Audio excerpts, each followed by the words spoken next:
जंगल के रहस्यमय द्वीप की रोमांचक यात्रा। भाग 9। आकाशीय किले की ओर विशु और दिशु स्वर्ण उपवन के रहस्यों को जानने के बाद अब अपनी यात्रा के अगले चरण के लिए तैयार हैं। मानचित्र के अनुसार उनका अगला गंतव्य एक रहस्यमय आकाशीय किला है जो आसमान में तैरता हुआ प्रतीत होता है। ये किला द्वीप के सबसे ऊंचे पर्वत की चोटी पर स्थित है और इसके रहस्यों को जानने के लिए उन्हें एक नई चुनौती का सामना करना होगा। आकाशीय किले की यात्रा विशु और दिशु अपने नए नए शक्ति के साथ कठिन पहाड़ी मार्गों पर चढ़ाई शुरू करते हैं। इस मार्ग में ऊंचे ऊंचे चट्टानें, बर्फीली हवा और खतरनाक जीव जंतु होते हैं। उनकी उड़ान और अदृश्यता की शक्तियां उन्हें इस यात्रा में मदद करती हैं, लेकिन उन्हें अपनी बुद्धिमत्ता और साहस का भी पूरा उपयोग करना पड़ता है। जादुई चट्टानें रास्ते में उन्हें जादुई चट्टानों का सामना करना पड़ता है जो अपनी जगह बदलती रहती हैं। इन चट्टानों में घुसना किसी भूल भुलैया से कम नहीं है।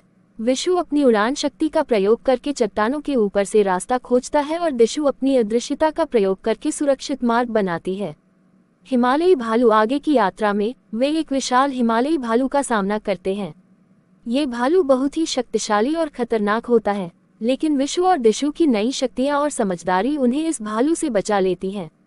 विशु अपनी उड़ान का प्रयोग करके भालू का ध्यान भटकाता है और दिशु अपनी अदृश्यता का प्रयोग करके सुरक्षित रास्ता बनाती है। आकाशीय किला। कठिन यात्रा के बाद वे अंततः आकाशीय किले तक पहुंच जाते हैं। ये किला आकाश में तैरता हुआ प्रतीत होता है और उसकी चकाचौंध किसी सपनों की दुनिया जैसी होती है। किले के प्रवेश द्वार पर एक जादुई संरक्षक उनका स्वागत करता है।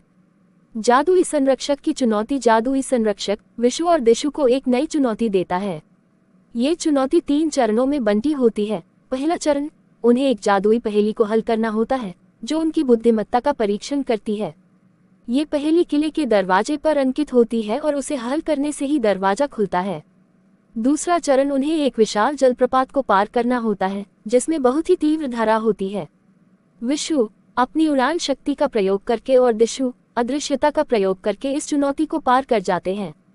तीसरा चरण, उन्हें एक अदृश्य पुल पार करना होता है जो केवल विशिष्ट जादुई शब्दों के उच्चारण से ही दिखाई देता है। विशु और दिशु अपनी नई शक्तियों का प्रयोग करके इस पुल को पार कर लेते हैं। किले के रहस्य। किले के भीतर उन्हें एक प्राचीन पुस्तक मिलती है जिसमें इस द्वीप के सभी रहस्यों और शक्तियों का विवरण होता है।